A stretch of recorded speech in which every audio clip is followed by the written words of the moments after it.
Sometimes you just got to block a buyer.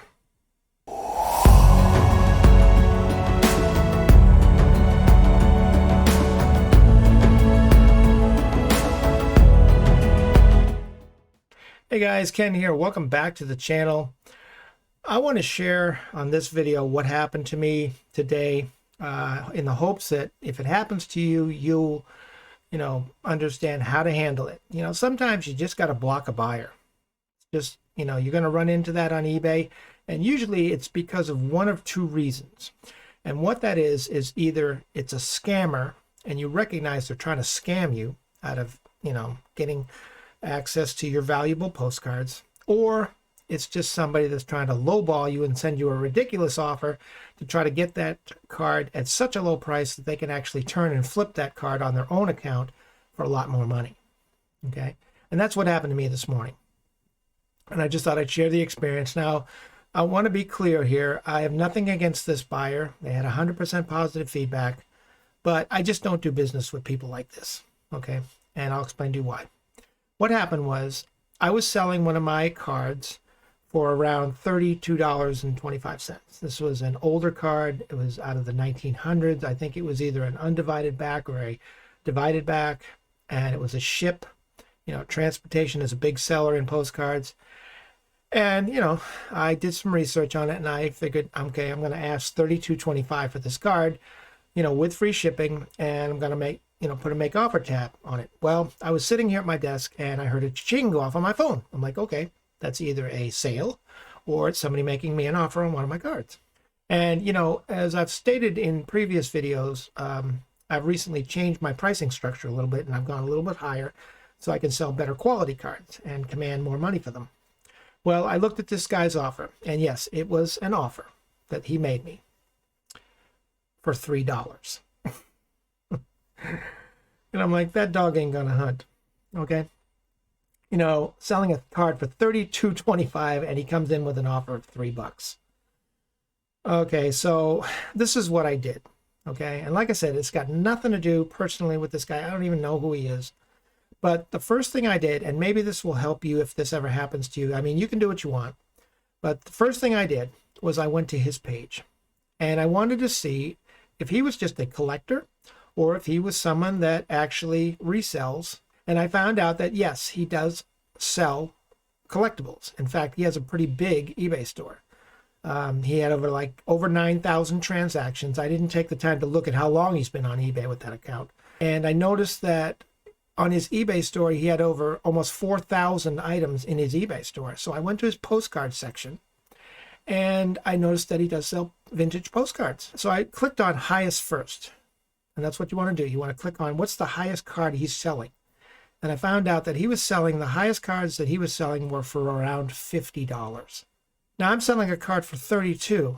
So it's pretty obvious what he's trying to do here. He's trying to send me a lowball offer in the hopes that I'll, take his offer and he'll get the card for $3, and then he's going to turn around and flip it on his account for around $50 because, like I said, it was a vintage. It was an antique card. It was out of the 1900s. It didn't have a postmark stamp on it, but I could tell because it was either divided back or undivided back. It was old, and it was black and white, I believe, or sepia tone. So it was old, and it was valuable.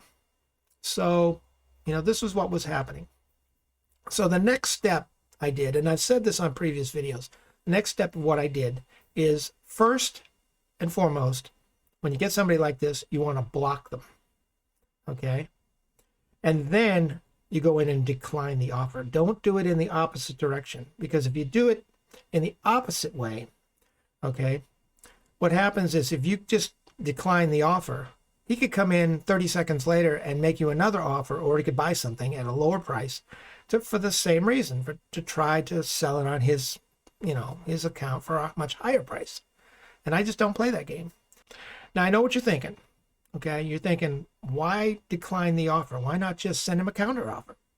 And under normal circumstances, I probably would have. If he had sent me a fair offer, even though it was a low ball, okay, let's say I was selling this card for $32.25 and he sends me an offer for $15, which is like 50% less. I would have countered that. I would have sent him a counter offer and we would have gone back and forth and maybe come to a deal. But when you send somebody on a $32 card an offer for $3, that tells me you're just trying to get it for as low as you possibly can get it so you can flip it on your own account and sell it for a lot more money. So what I did was, in that case, I decided to block him because I don't want to do business with him. Because see, when you block somebody first, that means if they try to come back 30 seconds later and make you another lowball offer or try to buy something off you, they can't. At least not under that account, they can't, because eBay blocks them. So that's why I always advise people, if you're going to do that, if you're not going to send a counteroffer and you don't want to do business with somebody, and you have the right to do business with whomever you want to, it's your business. Okay, like I said, I got nothing personal against this person. It's just business. I just don't do business that way. I mean, yeah, I'm going to go on eBay sometimes and look for cards and pay 10 to 25 cents for them, but I'm usually going to buy those in huge lots. I'm not going to buy those in individual cards and send somebody a ridiculous offer of $3 when they're wanting $30 to $50 for the card. I'm not going to insult them like that, you know.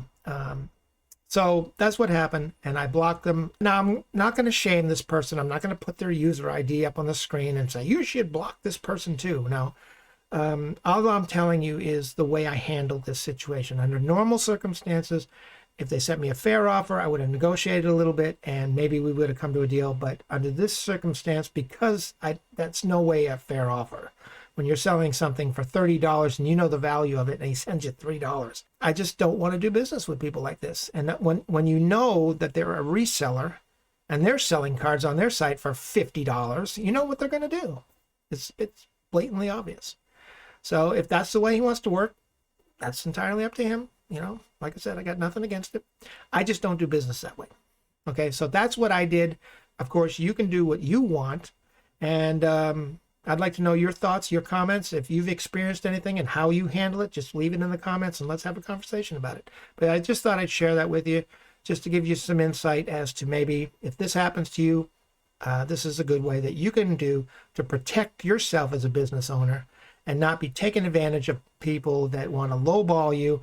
And then you come back with, even if you came back with a counter offer that was a couple of dollars less, you know, somebody that sends you a lowball offer like that, they're going to nickel and dime you, just because if they're a reseller, they're going to try to get that card for as low as they can so they can flip it for the most profit. Okay. And, you know, some people do that, but like I said, I don't do business that way. So I just wanted to share what I did, and hopefully if this has helped you, then you know what to do. Just smash that like button, and it really helps the channel. I appreciate it. And yeah, that's it for now. I got to go, but you guys have a great day, and we'll see you on the next video. Take care, and bye for now.